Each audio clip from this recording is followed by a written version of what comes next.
Welcome to GGL news. Sir, ఈ సంఘటన జరిగింది సార్ ఒకటే కదండి సార్, మరి మిగతా జనరల్ లెక్చరర్స్ ఈ రోజు కాలేజీకి రాలేదు.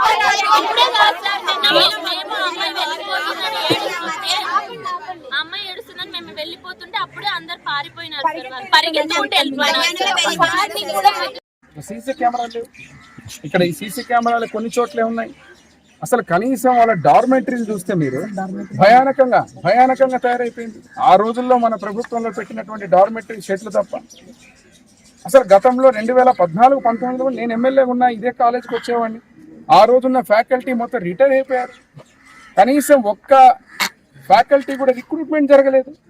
గత 5 ఏళ్ళు విద్యా వ్యవస్థను నాశనం చేసి ఈ రకమైనటువంటి గెస్ట్ ఫ్యాకల్టీలతోటి కాలయాపన చేసి లేనిపోని సమస్యలు తీసుకుని వచ్చి అసలు ఆ బాలికలు చక్కగా చదువుకునేటువంటి ఈ యొక్క ప్రాంగణము దేవాలయం లాంటి ఈ ప్రాంతంలో ఇట పనికిమాలిన ఆంబోతులు లాంటి వ్యక్తులను వదిలేరు. కాబట్టి ఇప్పుడు ఈరోజు జరిగిన సంఘటన మీద ఇమ్మీడియట్ యాక్షన్ తీసుకొని ఫోక్సో చట్టం కింద అతన్ని అరెస్ట్ చేయడం జరిగిందో తెలియజేస్తున్నారు. వారి బాధ, వారి డిమాండ్ అదే కదా. ఇప్పుడు వాళ్ళు ఆలోచించి వాళ్ళు అడుగుతున్నది కూడా అదే విషయం. 21లో చేసిన ఈ గెస్ట్ ఫ్యాకల్టీలు కూడా మళ్ళీ రికమెండేషన్, ఆ రోజు ప్రభుత్వంలో ఉన్న పెద్దల రికమెండేషన్లు, అదేవిధంగా వచ్చినటువంటి వ్యక్తులు అర్హత లేకుండా వాళ్ళని పెట్టి వాళ్ళు ఇష్టారాజ్యంగా ప్రవర్తించి గత ప్రభుత్వంలో ఈ ప్రభుత్వంలో కూడా ఇదే చెల్లుబాటు అవుతుందని చెప్పి చేసేటువంటి ఆలోచనలు ఇవన్నీ కుదరవు. ఈ ప్రభుత్వంలో మీరు ఇటువంటి తప్పుడు పనులు చేస్తే ఇమ్మీడియట్ రియాక్షన్ ఉంటుంది, ఇమ్మీడియట్ యాక్షన్ ఉంటుంది. మీరు ఏదో గత ప్రభుత్వం లాగా ఏం చేసినా చెల్లుతుందిలే అనే రకం కాదు. పోలీసులు కానీ అదే రకంగా ఎంక్వైరీ కావచ్చు, అదే రకంగా ఇక్కడ బాలికల భద్రత విషయంలో కానీ కాలేజీ విషయంలో కానీ ఈ రాష్ట్రంలో ఏ బాలిక భద్రత విషయమైనా కానీ ఎవరి విషయమైనా కానీ ఇటువంటి తప్పుడు చర్యలు చేసే వ్యక్తులని తాట తీయమని చెప్పి ముఖ్యమంత్రి చంద్రబాబు గారు చెప్పడం జరుగుతుంది. మాకు ఈరోజు లోకేష్ బాబు గారి దృష్టి కూడా తీసుకోవడం జరుగుతుంది ఈ విషయం. వీటి మీద వెంటనే ఎంక్వైరీ ఏదైతే ఉన్నటువంటి ఇంకా వాళ్ళు చాలా విషయాలు చెప్పారు, నేను మీడియా ముఖంగా కొన్ని చెప్పలేను. వాళ్ళు పడుతున్న కష్టాలను కూడా చెప్పడం జరిగింది.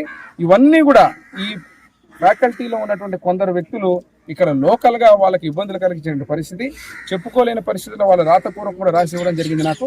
వాటన్నిటి మీద చర్యలు తీసుకొని ఒకటే చెప్తున్నా మీకు, ఇక్కడ బాలికలకు సెక్యూరిటీ కావచ్చు, ఇన్ఫ్రాస్ట్రక్చర్ కావచ్చు, ఏదైతే ఉన్నటువంటి అదే రకంగా నేను ఇక్కడ మా పోలీసు వారిని కూడా వారానికి 2 కానిస్టేబుల్స్ని నేను ప్రత్యేకంగా ఈ కాలేజీకి రమ్మని చెప్పాను. వారు ప్రతి వీక్ కూడా పిల్లలతోటి ఇంటరాక్షన్ అవుతారు. ఇక్కడ ఏదైనా కానీ అసాంఘిక శక్తులు కానీ స్కూల్లో కానీ పక్కన ఉన్నటువంటి కాలేజీలో కానీ ఇక్కడ ఉన్నటువంటి కాలేజీలో కానీ ఎక్కడైనా కానీ ఎవరైనా కానీ ఇన్వాల్వ్ అయ్యి బాలికల పట్ల ఏదైనా కానీ అనుచితంగా ప్రవర్తించిన తెలిస్తే మాత్రం వాళ్ళని కూడా తాట తీయడం జరుగుతుంది. దాని మీద ఇప్పుడే చెప్పడం జరిగింది. డిఎస్పీ గారు, అదే ఎస్ఐ గారు, సిఏ గారి దృష్టి కూడా తీసుకెళ్లి ఇక్కడ ఉన్నటువంటి కానిస్టేబుల్స్ వారానికి ఇక్కడ రావాలని కూడా చెప్పడం జరిగింది.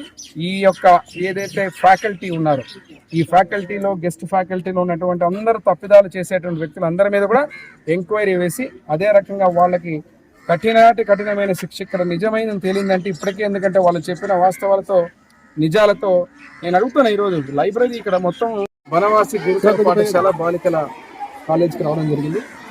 దురదృష్టవశాత్తు ఏదైతే ఆరోపణలు వచ్చాయో ఈ కూటమి ప్రభుత్వం ఏర్పడిన తర్వాత ముఖ్యమంత్రి నారా చంద్రబాబు నాయుడు నాయకత్వంలో లోకేష్ బాబు గారి విద్యాశాఖ మంత్రులుగా బాలికలకు సంబంధించి సెక్యూరిటీకి సంబంధించి వారికి ఏదైతే ఏ చీమ పుట్టినా కూడా చేసినటువంటి వ్యక్తుల్ని కఠినంగా శిక్షించాలని చెప్పడం జరిగేటువంటి ప్రభుత్వం.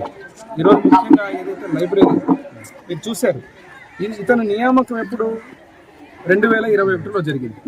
దురదృష్టం నేను మాట్లాడితే రాజకీయాలు అంటున్నాను. ఎందుకంటే గత ప్రభుత్వంలో ఈ వ్యవస్థను మొత్తం అసలు పూర్తిగా స్టాఫ్ కానీ ఫ్యాకల్టీ కానీ ఏమాత్రం లేకుండా గెస్ట్ ఫ్యాకల్టీ కింద అర్హత లేని వ్యక్తులు, అంటే వాళ్ళ ఆలోచన విధానం ఈరోజు చూస్తున్నారు. మీరు లైబ్రరీ ఎక్కడ ఉంది, సాయంత్రం లైబ్రరీ దగ్గర పోయినప్పుడు పాపం చదువుకునే అమ్మాయిల్ని ఆ రకంగా వేధించడం అనేది దారుణమైన విషయం. ఈరోజు అందుకే చెప్పాను, తోలు తీయడం జరుగుతుంది. ఈ ప్రభుత్వంలో ఇటువంటి వ్యక్తులు ఎవరైతే ఉన్నారో వాళ్ళందరినీ తోలు తీయడం జరుగుతుంది.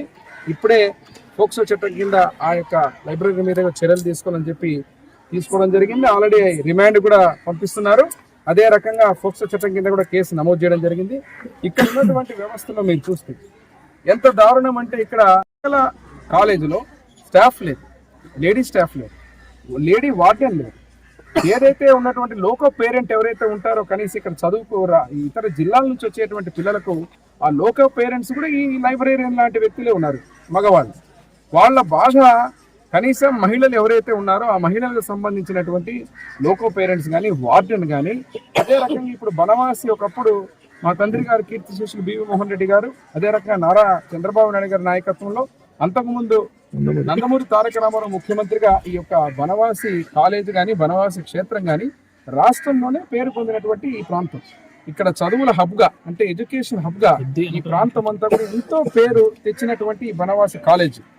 మరి ఈ రోజు పరిస్థితి గత 21లో జరిగిన నియామకాల వల్ల ఈ గెస్ట్ ఫ్యాకల్టీలు కానీ ఇక్కడ ఉన్నటువంటి వ్యక్తులు కానీ వారికి భయం లేక అసలు ఏమాత్రం ఆలోచన లేకుండా ఇటువంటి తప్పుడు కార్యక్రమాలకు దారి తీశారు. దీని మీద బాలికలు కూడా ఈరోజు నేను ఇక్కడికి రావడానికి కారణం ఏంటంటే ముందు వాళ్ళ కాన్ఫిడెన్స్ క్రియేట్ చేయాలి. చాలా భయాందోళన వాళ్ళు చెప్తున్నటువంటి వాస్తవాలు వింటే బాధాకరంగా ఉంది. వాటన్నిటి మీద కూడా చర్యలు తీసుకుంటాం. ఈ ప్రభుత్వం ఇటువంటి వ్యక్తులు ఎవరైనా కానీ ఏ మాత్రం పొరపాటు చేసినా కూడా వదిలే ప్రసక్తే లేదు. దీని మీద ఎంక్వైరీ కూడా చేసిన అధికారులతో మాట్లాడతాను. ఇటువంటి విషయాల్లో కఠినమైన నిర్ణయాలు తీసుకొని ఇంకో ఎవరైనా కానీ బాలికల జోలికి వచ్చేటువంటి ధైర్యం చేయడం కూడా కళలో కూడా ఈ ప్రభుత్వం కూటమి ప్రభుత్వం ముఖ్యమంత్రి నారా చంద్రబాబు నాయుడు గారు గుర్తుకొచ్చే విధంగా చర్యలు తీసుకోవడం జరుగుతుంది.